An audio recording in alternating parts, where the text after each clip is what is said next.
Hey kids, Singlentine here. Marvel put out a spotlight special on Generation, so we're going to check out the ones with the two Jean Greys. It's called The Phoenix. The Phoenix. It's like looking into a mirror and barely recognizing yourself. I've only ever seen this version of myself through the eyes of the idolizing thoughts and memories of others. But I know her. Not in the way I know myself, but in the way I know the recurring nightmares that chase me when I sleep. Jean Grey, the heart and soul of the X-Men. Jean Grey, the all-powerful host of the Phoenix Force, the embodiment of both life and destruction. Perfect Jean Grey, the only person capable of falling so far and taking so much with her. Jean Grey, who died years ago, leaving the Phoenix free to hunt me. Well, I can see they're trying to attempt to do some tension, and I think it would have worked had they not used the word Jean Grey so often, considering the person that's speaking the name is Jean Grey. Cullen Bunn is an American comic book writer and novelist. As one of Marvel's most prolific writers, Bunn has touched nearly every corner of the Marvel Universe, including work on X-Men Blue, Monsters Unleashed, and Fearless Defenders. R.B. Silva, along with being able to grow quite the handsome neck beard, is a Brazilian comic book artist. As a rising star at Marvel, Silva has worked fan-favorite characters like Nova and War Machine, as well as the Amazing Spider-Man. Currently, Silva's work can be seen in the thrilling pages of X-Men Gold.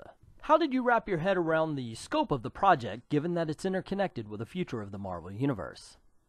I went through a number of possible stories for this book, all of them quite different from one another. I really thought long and hard about how Jean and Phoenix would interact with one another and how this interaction would leave a lasting impact on both characters. I struggled with the adventure they would be going on because I wanted it to be wild and crazy and huge. In the end, I think I arrived at a great place, a story that will have people talking. You're going to see something I don't think you've ever seen in an X-Men book so far. Something totally unexpected, and the interactions between Jean and Phoenix and the ramification of those interactions will be actually surprising, equally surprising. I think this is a book that readers will need in their collection because it treads into some important territory while still being wildly fun.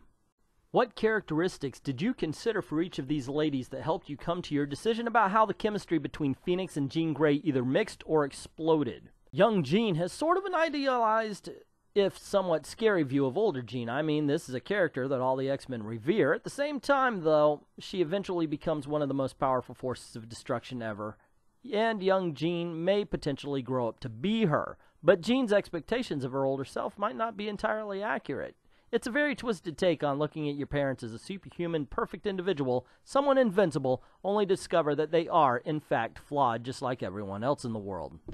What else can you tell us? Well, one of the things that was important to me is that the younger Jean Grey had to walk away from this story with some greater understanding of her significance to the Marvel Universe. I want this to be a fun adventure tale, but it needs to matter in a pretty significant way for Jean, Phoenix, and for the X-Men. There are many, many callbacks to classic X-Men story and history here, but the future of the X-book isn't left out. The adventure in this story should get the blood pumping, but there are also elements in this tale that will thrill people looking for connectivity to the stories that have come before. And there are story beats that it set up some pretty big things to come in the Marvel Universe. So this one, I don't know. The interview makes me think that this guy really has a vision, and he really knows what he wants to do with the books. And in his head, it's probably exploding. However, on the page, it just didn't come across. Jean Grey this, Jean Grey that. It just sounded like he wanted to be Shakespeare and ended up being Pauly Shore. Not really a strong preview for this book. But what did you think? Did you like the preview? Were you indifferent to it, or are you just not going to pick it up?